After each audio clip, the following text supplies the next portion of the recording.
당신은 새 사람입니다. 새 사람처럼 안 보입니까? 네.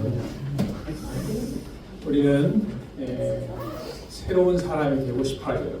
누구나 새로운 변화를 꿈꿉니다, 여러분. 지금보다 더 나은 사람이 되고 싶다. 또 더 행복한 삶을 살고 싶어요. 그래서 새해에는 우리가 막 결심을 하는 거예요. 그래서 서점에 가면은 어떤 책이 가장 인기 있습니까, 여러분? 자기 개발서. 내가 어떻게 하면 좀 더 나은 사람이 될까? 어떻게 하면 좀 더 행복한 사람이 될까? 변화에 대한 몸부림이 다 있어요. 근데 여러분, 우리가 이 몸부림을 치는데 진정한 변화가 일어나는가? 나는 새로워지고 있는가? 겉모습, 행동도 습관도 좀 바뀌긴 한데 본질이 잘 바뀌지 않는 거예요. 본질이. 왜 그럴까요? 우리 인생의 변화는 환경의 문제가 아니기 때문이습니다. 환경이 좋아지고 바뀌는 게 아니라 어떤 문제라고요? 정체성의 문제예요. 정체성. 내가 누구인지를 분명하게 알면 그에 맞게 살아간다는 거예요. 정체성을 잘 모르기 때문에 그냥 살아가는 거예요. 자, 오늘 본문에서 성경이 뭐라고 그러냐면요, 누구든지 그리스도 안에 있으면 어떤 사람이라고요? 새로운 피조물이라 뭐라고 해서 내가 열심히 하고 몸부림을 쳐서 내가 바꿔질 수 있는 게 아니고 그리스도 안에 있으면 나는 새로운 사람이다, 이렇게 말하고 있는 거예요. 자, 여러분, 오늘 말씀을 통해서 하나님께서 우리 인생을 어떻게 새롭게 하시는지, 내가 어떻게 하면 새롭게 되는가, 그리고 새 사람으로 어떻게 살아가야 되는가, 내가 정말 새롭게 되었다면 그 증거는 뭐냐, 어떻게 살아가야 되는 것이 새로운 삶인가, 그걸 보여주고 있어요. 자, 우리 17절 스크린 보면서 함께 읽겠습니다. 17절 시작. 그런즉 누구든지 그리스도 안에 있으면 새로운 피조물이라 이전 것은 지나갔으니 보라 새 것이 되었도다. 따라서 합시다. 새로운 피조물이라. 새로운 사람이라는 거예요. 여기 카이노스라는 단어예요. 새로운, 그러니까 최신, 시간적으로 어떤 새것, 이런 뜻이 아니에요, 여러분. 질적으로 완전히 달라진 존재를 말하는 거예요. 자, 그리고 피조물이라는 뜻도 여기 보면요, 크티시스라고 해서 이 단어는요, 하나님께서 창조할 때 있죠. 그러니까 무에서 유를 창조할 때 쓰는 단어가 이 단어예요. 그러니까 지금 하나님께서 이 새로운 사람이라고 뭘 말해주는가? 하나님 우리 인생을 그냥 조금 이렇게 개조하거나 개선시키거나 고쳐 쓰는 게 아니라 뭐라는 거예요? 완전히 다시 만드셨다, 재창조하셨다는 거예요. 새로운 사람이 어떤 사람인가? 그러니까 우리에 있는 옛 심장을 걷어내고요, 그리스도의 심장을 여기다 심어놨다는 뜻이에요. 그러니까 모양은 보면 내가 예수를 믿기 전이나 믿기 후나 믿은 후나 달라졌어요, 여러분. 확 바뀌었나요, 여러분? 그런데 성경은 뭐라고 하는 거야? 우리가 새 사람 완전히 달라졌다는 거예요. 우리 안에 뭐가 심겨져 있기 때문에? 예수 그리스도의 심장이 심겨져 있기 때문에. 그래서 여러분, 우리가 콩 심은 데 뭐가 난다고요? 콩 나고, 팥 심은 데 뭐가 납니까? 근데 콩 심은 데 팥이 날 수 있어요, 없어요? 못 나는 거예요. 이거 본질을 말하는 거예요. 그러니까 우리 안에 이미 예수 그리스도의 심장이 딱 심겨져 있기 때문에 우리 안에서 뭐라고요? 예수의 생명이 자라고 있는 거예요. 그러니까 완전히 새로운 사람이에요. 따라합시다. 나는 새로운 사람입니다. 믿을 수 있길 바랍니다. 이 정체성을 알아야만이 우리 삶의 변화가 따른다는 거예요. 그것도 똑같지만 예수 심장이 내 안에 심겨져 있기 때문에 예수의 생명으로 점점 자라가는 거예요. 여러분, 근데 우리의 삶이 완전히 바뀌었는데, 완전히 새로워졌는데, 이 전에 우리의 삶은 어떤 사람이에요? 우리는 어떤 사람이었는가? 과거에 우리가 어떤 사람이었는가? 그럼 과거를 알아야 돼요. 자, 우리 에베소 2장 1절 우리 같이 시작. 여러분이 순종을 하시기 때문에 영적으로 죽었던 사람들입니다. 전에는 여러분이 세상의 행위를 따르고 하늘 아래 영역을 지배하고 있는 마귀에게 순종하며 살았습니다. 자, 여기 보니까요, 우리가 어떤 사람이냐 보니까요, 전에는 뭐였다고요, 여러분? 불순종과 죄 때문에 영적으로 뭐라고요? 죽었던 사람. 저와 여러분 죽었던 사람이 영적으로 죽었다는 게 무슨 말입니까? 하나님과 관계가 끊겼기 때문에 하나님의 생명에서 뭐라고요? 끊겼다는 거예요. 숨을 쉬고 있어요. 우리 살아있다고 하잖아요, 여러분. 근데 성경에서 자꾸 죽었다고 그래요, 여러분. 무슨 말입니까, 여러분?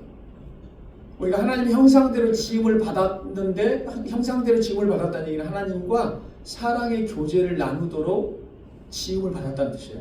근데 그게 끊겼다는 거예요. 죽은 거예요, 여러분. 영적 생명이 없는 거죠, 여러분. 자, 그리고 나서 뭐라고 그랬습니까, 여러분? 자, 죽었다. 영적으로 죽은 존재들이 다 마귀의 지배를 받았다. 그렇죠, 여러분. 우리가 예수님을 받아들이지 않으면 우리는 마귀의 지배를 받고 있어요, 여러분. 그 마귀의 지배를 받고 있다는 증거가 뭐냐? 자, 여기 뭐라고 되어 있습니까? 네. 전에는 여러분이 세상의 악한 길을 따르고 하늘 아래의 영역을 지배하고 있는 마귀에게 순종하며 살았습니다. 자, 그 증거가 이제 3절 우리 다음. 자, 에베소 2장 3절 시작. 우리도 전에는 그들과 같이 우리 육체의 욕심대로 살며 육체와 마음이 원하는 대로 하여 다른 사람들과 마찬가지로 원래부터 하나님의 노예에 계시며 살 수밖에 없었던 사람들이었습니다. 네. 자, 마귀의 지배를 받고요. 그 마귀의 지배를 받고 있다는 게 뭐냐면 내 마음대로 살아가는 거예요. 내 육체에 원하는 대로, 내 마음에 원하는 대로.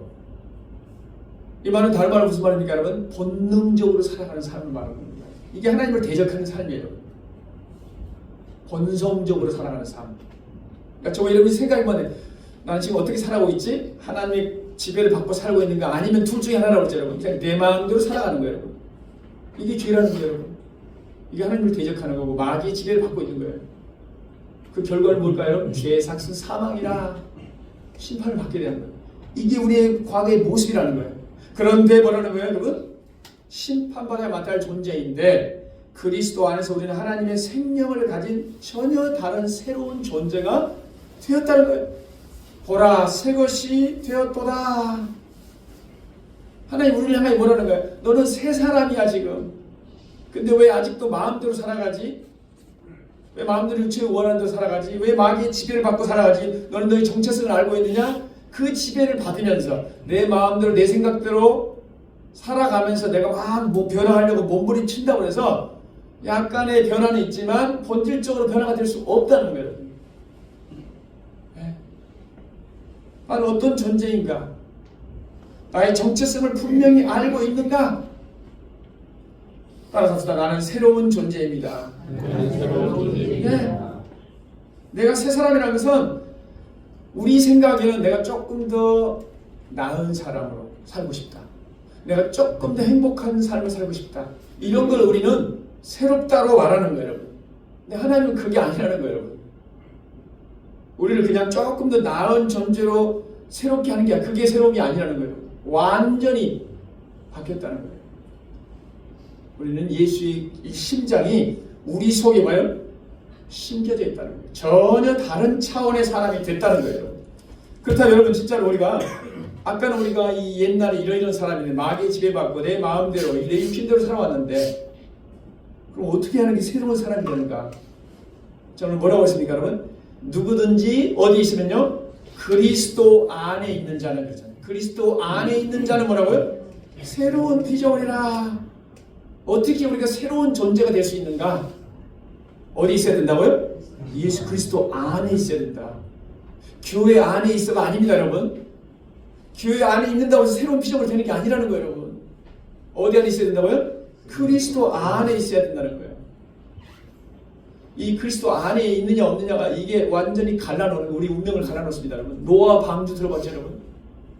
노아 시대 때 어떻게 홍수가 임했잖아요.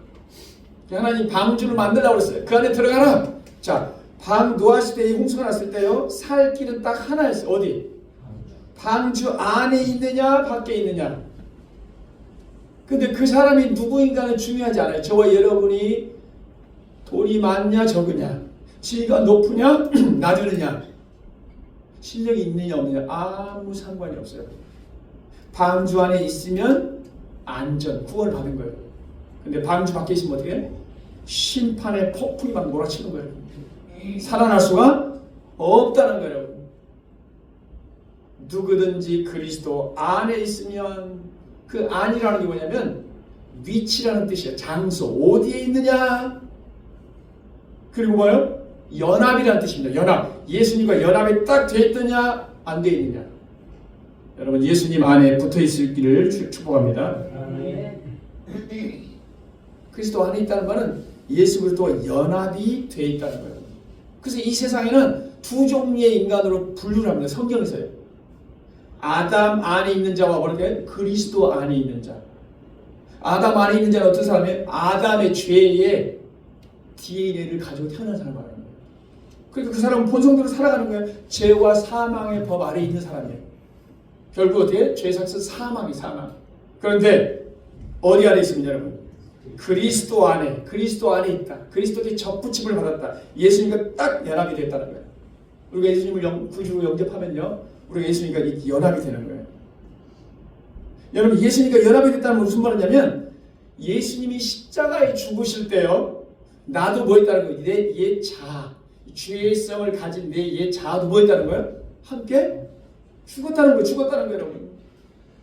그리고 십자가에 죽으신 예수님이 다시 부활하셨잖아요. 살아나셨잖아요. 그 또 부활이 연합이 된 거예요, 여러분. 예수님이 죽음에서 살아난 것처럼 우리도 죽음을 깨트리고 뭐 한다는 거예요? 부활한다는 거예요. 바로 새로운 사람이 어떤 사람인가? 예수 안에 있는 사람이라는 거예요. 이걸 더 쉬운 말로 여러분, 누가 주인이냐 그 말이에요, 여러분. 우리가 예수 안에 있다는 것은 지금까지 예수 밖에 있을 때는 내가 주인 노릇을 했단 말이에요. 내 마음대로, 내가 원하는 대로 살았어요, 여러분. 근데 이제는 어떻게 나와요? 내가 예수님을 주인으로 모신 거예요, 여러분. 내 인생의 주인이 누구라는 거예요? 예수님이라는 거예요, 여러분. 예수님의 다스림을 받고 사는 거예요. 모든 영역에 있었어요, 여러분. 재물의 주권도 누구 거라고요? 네, 하나님 거예요. 어떻게 써야 될까? 그래서 물어야 되는 거예요. 내 마음대로 쓰는 게 아니라 어떻게 써야 될까요? 나에게 주어진 시간, 나에게 주어진 재능, 나에게 주어진 사업체, 하나님 어떻게 할까요? 물어야 돼요. 왜? 내가 주인이 아니니까. 예수님을 영접한다는 얘기는 바로 내 인생 예수님이 주인이라는 사실이에요. 우리가 예수님을 주인으로 모시고 예수님의 통치를 받게 되면 예수님이 우리 삶을 뭐라고요? 새로운 사람답게 살도록 인도해 가신다는 거예요. 우리가 몸부림쳐서 되는 게 아니라는 거예요. 여러분 어디에 서 계십니까, 여러분? 혹시 나의 실력과 나의 공로, 내 노력 위에 혹시 서 있지 않습니까, 여러분? 그것이 내 인생을 보장해 줄 거라고? 아니면 그리스도 안에 서 있는가? 우리 정체성을 알려줄 거예요. 이전 것은 지나갔으니 과거는 끝났다는 거예요. 나의 옛 자아는 이미 십자가에 못 박혀 죽었다는 거예요. 우리가 예수를 믿는 순간 나의 과거, 수치, 모든 것들이 다 뭐라고요? 십자가에 못 박혔다는 거예요. 여러분 믿을 수 있기를 축복합니다, 여러분. 그러니까 과거가 나를 다스리지 못하도록 해야 돼요. 근데 사단은 계속해서 뭐라고 한다고? 우리 정지하는 거예요. 야, 내가 너를 너무 잘 아는데. 예수 믿기 전에 뿐만 아니라 예수 믿고 나서도 우리는 연약해서 죄를 짓고 실수하잖아요. 내가 너무 잘 아는데 네가 새로운 사람이 됐다고? 말도 안 돼. 누가 믿겠어? 그 사단이 그걸 정지하는 거예요. 사단이 어떻게 정지한다고요? 사람을 통해서, 옆 사람을 통해서, 환경을 통해서 계속 정지해 가는 거예요. 네가 하나님을 믿는다고?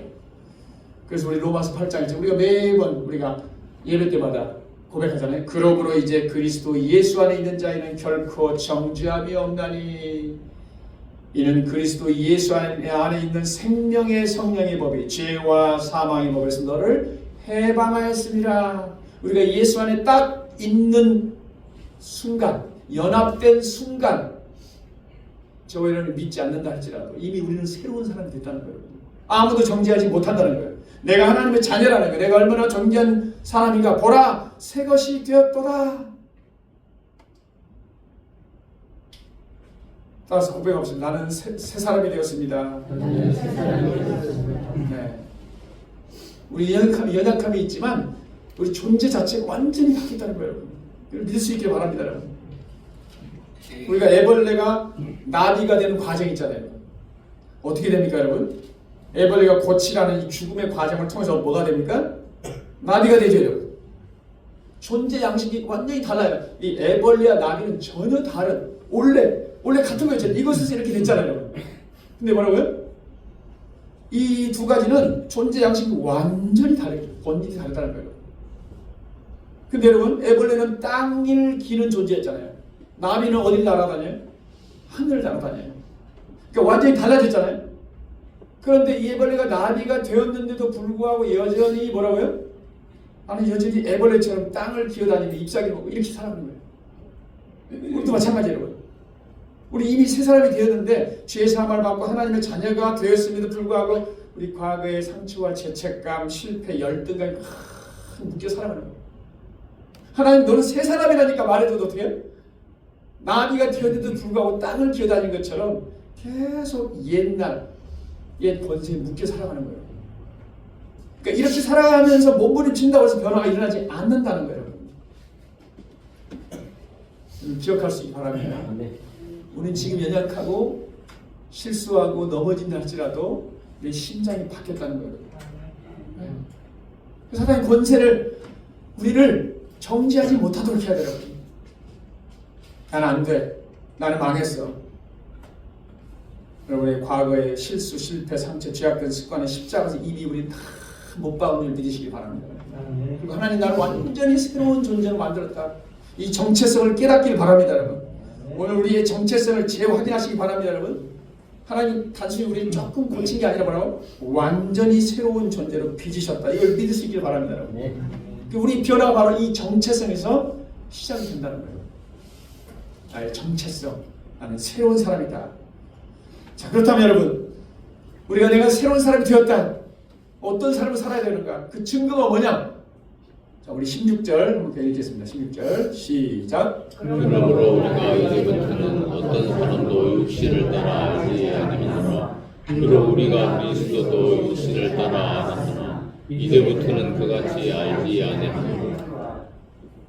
자, 이제부터는 뭐라고요? 어떤 사람도 육신을 따라 알지 아니하노라. 육신을 따라 안다는 게 뭔가? 그 다음 구절 한번 볼까요? 16절. 여기 보면 현대어로 뭐라고 하냐면 육신을 따라 안다는 말을 뭐라고 표현했습니까? 세상적인 관점이다. 그 말이에요, 여러분. 그러니까 여기 육신을 따라 안다는 것은 세상적인 관점으로 뭐 한다는 거예요? 본다는 거예요. 저거 여러분이 사람들을 볼 때 세상적인 관점을 보는 거예요. 세상적인 기준으로 사람을 평가한다는 거예요. 외모나 학벌이나 재력이나 성공 여부, 저 사람이 돈이 얼마나 많지? 오, 저 사람 위대한 사람이야. 이렇게 우리가 뭐 한다는 거예요? 판단하고 평가한다는 거예요. 근데 사도 바울도 그랬다는 거예요. 사도 바울도 과거에는 예수님을 어떻게 알았다고요? 세상적인 기준으로 이분이 어떤 분인지를 알았다는 거예요. 보았다는 거예요. 자, 당시에 여러분 유대인들은요, 예수님을 어떤 눈으로 바라봤을까요? 예수님이 십자가에 못 박혀 죽으셨잖아요. 십자가에 죽으셨다는 것은 저주받았다는 뜻이에요. 와, 우리를 구원해줄, 저 로마의 앞쪽에서 우리를 구원해줄 구원자로 기대했는데 어떻게 됐다고요? 십자가에서 아주 무력하게 죽었다는 거예요. 더군다나 십자가에 죽었다는 것은 뭐라고요? 저주받은 존재, 실패한 존재, 그렇게 여겨졌다는 거예요. 그래서 사도 바울도 그렇게 안 거예요, 여러분. 그러나 부활하신 주님을 만난 후에 그 관점이 바뀌었다는 거예요. 다메섹 도상에서 부활하신 예수님을 딱 만나고 난 순간부터 어떻게 했다는 거예요? 그의 관점이 바뀌었다는 거예요. 그러니까 여러분, 새로운 사람이란 어떤 사람이라는 거예요? 우리의 관점이 달라진다는 거예요. 지금까지는 세상적인 기준으로 바라봤는데 그게 아니네. 예수님의 관점으로 보는 거예요. 그러니까 예수님이 십자가에 죽으셨다는 거, 이 십자가는요 구원의 능력이 그러잖아요. 내가 복음을 부끄러워하지 아니하노니 이 복음은 모든 믿는 자에게 구원을 주시는 하나님의 능력이요. 누가 고백한 거예요? 사도 바울이 고백한 거예요. 그러니까 세상 사람들이 십자가를 보면 처참하게 저주받은 존재로 생각하지만 예수님이 십자가에 죽으시고 어떻게 됐어요? 그 죽음을 깨트리고 뭐 했다는 거예요? 부활하셨다는 거예요. 그럼 죽음을 깨트린 존재, 그 주님을 만나고 주님에 대한 관점이 바뀌었다 그 말이에요, 여러분. 십자가는 구원의 능력이요 그 예수 그리스도는 만왕의 왕 하나님의 아들 하나님이심을 뭐 했다는 거예요? 깨닫게 되었다는 거예요. 그러니까 예수님을 보는 관점이 바뀌었다. 우리가 예수 안에 있잖아요. 예수님과 연합이 되어 있잖아요. 그럼 어떻게 돼? 우리 눈도 바뀐다는 거예요. 여러분. 그러니까 저 여러분이 지금 예수님 믿고 나는 신앙생활 하고 있어. 나는 도대체 어떤 눈으로 바라보고 있지? 내 자신을 어떻게 바라볼 것인가? 다른 사람을 어떻게 바라볼 것인가? 그리스도 안에 있는 새 사람은 세상 눈을 보는 눈이 달라져야 된다는 거예요. 이전 것은 지나갔으니 보라 새 것이 되었도다. 이 새 사람의 가장 큰 증거가 뭐냐? 관점을 변화하는 거예요. 저는 여러분 우리 모두가 뭐예요? 성공하는 게 목적이에요. 이 세상에서 권력과 명예, 돈을 갖는 게 목적이에요. 여러분. 이제는 어떻게 바뀌었다는 거예요? 하나님의 영광이 목적이라는 거예요. 여러분. 그러니까 돈 버는 자체가 중요한 게 아니라 돈을 벌어서 이 돈으로 하나님의 영광을 올리겠습니다. 이 목적이 달라진다는 거예요. 또 큰 옆에 경쟁자였던 사람을 어떻게 본다는 거예요? 주님의 긍휼의 눈으로 바라보는 거예요. 주님이 영혼을 불쌍히 여기는 존재이구나. 전에는 나는 힘들게 했던 사람들 골칫덩어리지만 이제 뭐래 하나님이 맡기신 존귀한 영혼들이라는 거예요. 그러니까 여러분 저와 여러분이 만날 때마다 여러분 무엇을 하든지 어떤 관계에서 만나든지 항상 이 하나님의 눈으로 바라봐야 돼. 하나님이 이 영혼들 사랑하시는데 그럼 내가 뭘 하든지 이 사람을 대할 때 태도가 달라지는 거예요. 왜냐면 하나님이 이 영혼을 사랑하기 때문에 구원받기 원하기 때문에 나는 어떻게 해야 되지? 이분이 나를 화나게 하더라도 뭐 해야 돼? 하나님 이분을 구원하고 싶다는 거예요. 그래서 달라지는 거죠. 여러분. 사람들은 세상 사람들 다 사람들을 보는 거예요. 여러분. 저 사람은 연봉이 얼마나 되는가? 저 사람은 어떤 옷을 입고 사는가? 그렇게 보지만 우리는 어떻게 다는 거예요? 그 사람을 위해서 자기 아들을 내려주신 하나님의 사랑을 보는 거예요. 하나님이 이 영혼을 사랑하는구나. 그래서 우리가 판단하지 않는 거예요. 배경보다 그 영혼을 보고 실수보다 어떻게 가능성을 보는 이게 바로 그리스도의 관점이라는 거예요. 여러분 우리는 여전히 같은 세상에 살고 있지만요. 다른 렌즈로 세상을 바라봐야 됩니다. 세상의 안경이 아니라 어떻게? 하나님의 안경으로 세상을 바라볼 수 있기를 축복합니다. 변화의 관점. 유명한 우리 초대 교부였던 성 어거스틴. 이분은요. 방탕과 정욕에 빠진 대명사입니다. 도저히 상상할 수 없는 그런 정욕적인 삶을 살았던 사람이에요. 근데 그가 하나님을 만나고 은혜를 받고요. 완전히 바뀐 거예요. 여러분. 완전히 바뀌어서요. 자기 고향 땅에 딱 돌아온 거예요.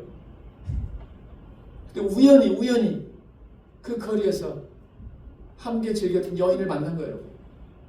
그러니까 그 여인이 뭐라고 했겠어요? 어거스틴 어떻게 해요? 나야 나. 그때요. 어거스틴이 뭐라고 하냐면 나는 예전에 내가 아니야. 사실 똑같죠 여러분? 모습은 똑같잖아요. 근데 예전에 내가 아니야. 이 말은 무슨 말이에요? 예전에 나는 죽었어 십자가에서 그 말이에요. 완전히 예수 안에서 완전히 그가 새로운 피조물이 된 거예요 여러분. 우리가 새로운 피조물이 있다는 거 이 관점이 다른 거죠. 내가 주인이었지만 이제는 뭐라는 거야? 내가 주인 아니야. 나는 죽었어. 내가 그리스도와 함께 십자가에 못 박혔나니 그런지 이제는 내가 산 것이 아니요 오직 내 안에 누가 산다고요? 그리스도가 사신 것이라. 나는 죽고 그래서 예수가 산다는 말이에요. 예. 여러분 어떤 눈으로 우리 자신을 바라보고 있습니까? 여러분 기억할 수 있기 바랍니다. 우리는 이미 옛사람 죽었어요. 여러분. 예수님 내 안에 살고 계시다. 이 정체성을 기억해야 돼요. 이 변화된 시각이 우리 삶의 모든 관계를 뭐 한다는 거예요? 바꿔준다는 거예요. 바꿔준다는 거예요. 혹시 과거에 묶여 살아오고 있지 않습니까 여러분? 과거 때문에 현재의 삶이 어둡지 않습니까 여러분? 교회 내에서도 마찬가지로 우리 교회 지체들 어떤 기준으로 바라볼 것인가 여러분? 세상적인 기준으로 바라볼 것인가? 아니라는 거예요. 우리가 육신을 따라 사는 세상적인 기준으로 바라보는 걸 멈출 때 어떻게 이 교회는 세상과 완전 다른 공동체가 되는 거죠. 세상의 자랑거리가 교회 안에서는 어떻게 사도 바울이 표현하는 배설물을 여긴다 그래요. 세상에 내가 이 스펙 아니면 내가 가졌던 과거의 이 자랑거리는 세상에 가면 자랑거리인데 뭐라고요? 예수님을 알고 나서는 이거 배설물을 여기노라. 예. 오늘 시간 나의 판단 기준을 우리 십자가에 못 박을 수 있기를 축복합니다. 사람을 볼 때 그 배경이 아니라 그리스도께서 그 사람을 위해 죽으셨다는 사실, 그것으로 인해서 저 영혼도 귀한 영혼이구나. 네. 오늘 우리는 어떤 안경으로 바라보이는가? 세상의 가치관의 안경을 벗고요, 하나님의 형상으로, 하나님의 형상이라는 그 관점으로 저와 우리 자신과 사람들을 바라볼 수 있기를 주의 이름으로 축복합니다. 세 번째로 여러분 18절 19절 같이 읽겠습니다. 18, 19절 시작. 모든 것이 하나님께로 났으며 그가 그리스도로 말미암아 우리를 자기와 화목하게 하시고 또 우리에게 화목하게 하는 직분을 주셨으니 곧 하나님께서 그리스도 안에 계시사 세상을 자기와 화목하게 하시며 그들의 죄를 그들에게 돌리지 아니하시고 화목하게 하는 말씀을 우리에게 부탁하셨느니라. 여러분, 하나님께서 우리를 새롭게 하신 목적, 그 목적이 뭘까요, 여러분? 우리에게 화목해 하는 직분을 주셨으니. 우리는 하나님과 화목할 수 있는 관계가 아니에요, 여러분. 원수 됐다고 그랬잖아요, 여러분. 그런데 어떻게 해요? 하나님께서 먼저 예수 그리스도 우리에게 보내주셔서 그의 피로 하나님과 어떻게 돼? 화해했다는 거예요. 화해했다. 우리는 먼저 하나님과 화목하게 되었고 이제는 어떻게 하라는 거예요? 그 화목의 은혜를 세상에 뭐라고요? 전하는 사람으로 부르심을 받았다. 그러니까 새 사람은 어떤 사람이냐? 아까 그랬잖아요, 우리가. 새 사람은 관점, 보는 눈이 달라진다고 그랬잖아요. 그리고 이제 어떻게? 화목케 하는 사명을 받았다. 받은 사람이라는 거예요. 그러니까 복음은 하나님과 원수되었던 인간이 다시 친구가 되었다는 뜻이에요, 여러분. 이거 화해했다는 뜻이 그 말이에요. reconciliation이라고 해서 어떻게? 이 원수 관계가 친구 관계가 되었다는 뜻이에요. 이게 복음이에요, 여러분. 우리가 하나님과 친구 관계 되었다. 하나님의 자녀가 되었다는 거예요. 심판받아 마땅할 존재가 어떻게? 구원받은 존재가 되었다는 거예요, 여러분. 그리고 그 복음을 두고 세상 속으로 들어가서 어떻게 하는 거예요? 네, 화목케 하는 직책을 수행하라는 거예요. 그리스도의 이걸 대사라고 말하잖아요. 여러분, 하나님의 자녀는 어떤 삶을 살아야 되는가? 우리의 사명은 사람들을 하나님과 뭐 하라고요? 화목케 하는 거다. 연결시키는 거다. 이걸 브릿지라고 해요. 브릿지. 다리 역할을 하는 거예요. 다리 역할을 하는 거잖아요. 그러니까 이 교회는 세상과 담을 쌓는 곳이 아니라 뭐라는 거예요? 다리를 놓는 공동체. 그러니까 정말 여러분 한 사람 한 사람이 교회예요. 교회. 이 공간이 교회가 아니에요, 여러분. 우리 모임이 이 자체가 교회죠. 교회 공동체죠. 그 저희는 오늘 내가 하나님 화목이 되었구나. 하나님 자녀가 되었구나. 이 은혜의 이 화목의 메시지를 어떻게 하는 거예요? 세상 나가서 이제 어떻게 하는 거예요? 증거하는 거예요. 증거하는 거예요. 그러니까 우리 여러분, 우리가 이 말씀을 들으면서 내가 늘 만나는 사람과 관계가 어떤 때는 어긋날 때가 있잖아요. 내가 가서 먼저 가서 손을 내미는 거죠. 왜? 원래 이 말씀을 들었으니까 나도 그렇지. 나도 하나님과 원수 관계에 있는데 하나님이 먼저 내게 찾아오셔서 내 죄를 씻어주시고 어떻게 했다는 거예요? 화에 손을 내미셔서 우리가 내가 자복을 어떻게 해? 하나님과 화목한 관계가 된 거예요. 이 복음을 기억하면서 내가 도대체 손 내밀어야 할 곳이 어디인가? 여러분 생각나는 사람이 있을 수 있어요, 여러분. 저도 그런 경우 많이 있었죠. 심지어 내가 잘못하지 않았는데도 불구하고 관계가 끊기게 가요. 그럼 우리 성경에 나오잖아요. 예배를 드리다가 원망들을 말하니 생각나거든 뭐라고 해요? 그 사람에게 가서 뭐더라고? 먼저 화해하고 내게 와서 예배 드리라는 거예요. 네.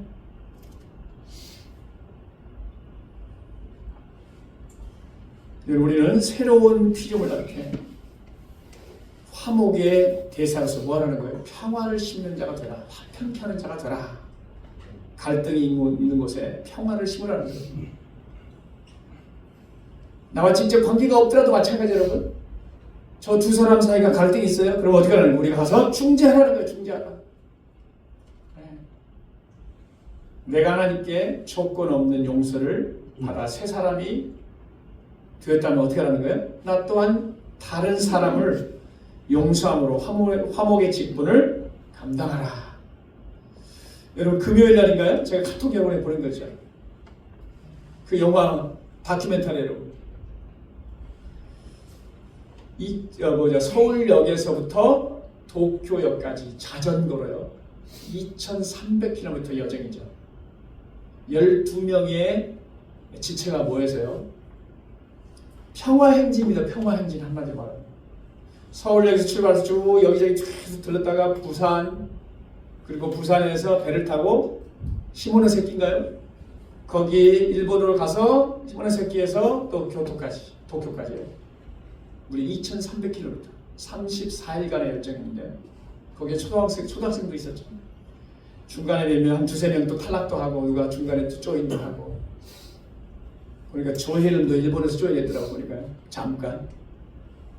자, 이 자전거 여행이 뭐죠 여러분? 우리 참가자들은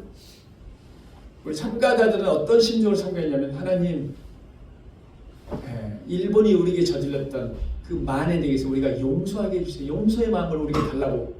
그런 마음을 한 거예요. 또 일본 사람들, 일본 교회를 들었잖아요. 일본 또 사람들은 어떻게 돼요? 하나님, 우리가 한국에 행했던 그 죄악들을 용서해 주세요. 그러니까 화평의 어떻게 보면 행진이었죠. 근데 인상적이었던 건요. 이제 중간중간 가다가 일본 교회를 들으잖아요. 그 일본 90세 되신 목사님이 설교를 하시는데요. 나중에 이제 물어보죠. 어떻게 해서 예수님 믿게 되었어요? 한국 분들이 물으니까요. 미국에 건너가서요. 한국에, 제가 이름이 기억이 안 나는데요. 유명하신 분이에요. 복음을 전하다가 일본에서 엄청난 고통을 당했던 여인인데 이름이 제 기억이 안 나는데 그분의 간증을 듣고 예수를 믿게 됐다는 거예요. 그리고 그분도 어떻게 해요? 우리가 한국에 행했던 그 모든 만행들을 하는 용서해 주세요. 그래야만 이 땅에, 이 일본 땅에 부흥이 일어납니다. 여러분이 이 임재 찬송을 불렀던 꽃들도 있죠? 이 찬송이 일본 찬송이에요. 일본에서 만드는 찬송이에요. 이곳에 생명샘 솟아나 눈물 골짜기 지나갈 때 머자나 열매 맺히고 웃음소리 넘쳐나리. 그러니까 우리나라에서는 사실 이게 워낙 복음이 많이 전파되어서 우리에게 막 큰 검정이 안 당할 수 있어요. 근데 일본에 수많은 신들이 있잖아요. 그리고 부산, 시모노세키 이 코스가요. 바로 일본이 한국을 정부하고 세계에 전쟁을 일으켰던 이 코스더라고 보니까요. 또 신사참배를 하고. 여러분, 우리가 진정으로 새로운 존재가 됐다면요. 가는 곳마다 우리로 인해서 평화의 메시지가 전해지게 되기를 주의 이름으로 축복합니다. 우리가 가는 곳에 평화가 임하고 있습니까? 아니면 분쟁이 일어나고 있습니까? 나만 구원받고 천국 가면 그만이라는 생각은 그런 이기적인 생각이죠. 오늘 하나님이 먼저 나를 하나님과 화목해 하시고 우리에게 화목해 하는 직분을 주셨습니다. 이 위대한 사명을 감당하기 우리 연약하지만 우리 안에 계신 성령께서 능히 감당해 하실 줄 믿습니다. 우리의 정체성을 깨닫고 세상을 바라보는 관점이 달라지고 화목해 하는 대사로서 그리스도의 대사로서 이 화목의 메신저가 되는 저와 여러분의 삶이 될 수 있기를 주의 이름으로 축복합니다. 보라 새 것이 되었도다. 우리 신앙생활은 더 나은 사람이 되는 도덕훈련이 아닙니다. 죽은 자가 살아나는 사건, 옛사람이 죽고 바로 그리스도가 안에서 우리가 완전히 새로워지는 바로 혁명의 현장입니다. 과거에 매이지 마시기 바랍니다. 주님의 관점으로 세상을 보시기 바랍니다. 그리고 화목의 사신으로 살아가는 우리 모두가 될 수 있기를 주의 이름으로 축복합니다. 우리 함께 말씀을 생각하면서 찬양하기 원합니다. 내게로부터 눈을 들어 주를 보기 시작할 때 주의 일을 보겠네. 하나님, 우리 눈을 들어서 주를 바라보게 하시고 주님의 눈으로 세상을 바라보게 달라고. 오늘 말씀을 생각하면서 우리 찬양하겠습니다.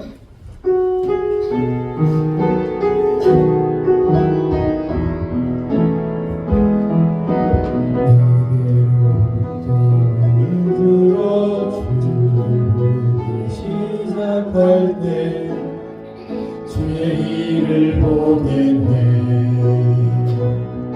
내 작은 마음으로 느끼사 하늘을 꿈꾸게 하네. 주님을 볼 때 모든 실선을 주님께 드리고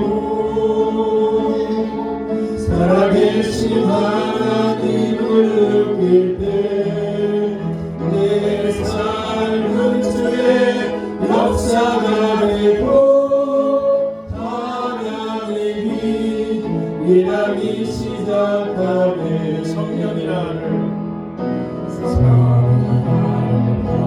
시켜 사라질 때 주의 일을 보겠네. 가운데서 알게 되니 주님을 볼 때 모든 시선을 주님께 드리고 전능하신 하나님을 느낄 때 내 삶은 주의 역사가 되고 하나님이 일하기 시작하네.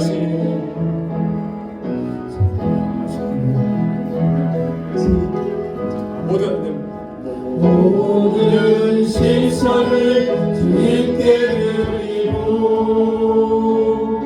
전능하신 하나님을 느낄 때 세상은 주의 나라가 되고 하나님이 일하기 시작하네. 모든 시선을 주님께, 모든 시선을 주님께 드리고 살아계신 하나님을 느낄 때 내 삶은 주의 역사가 되고 하나님이 일하기 시작하네.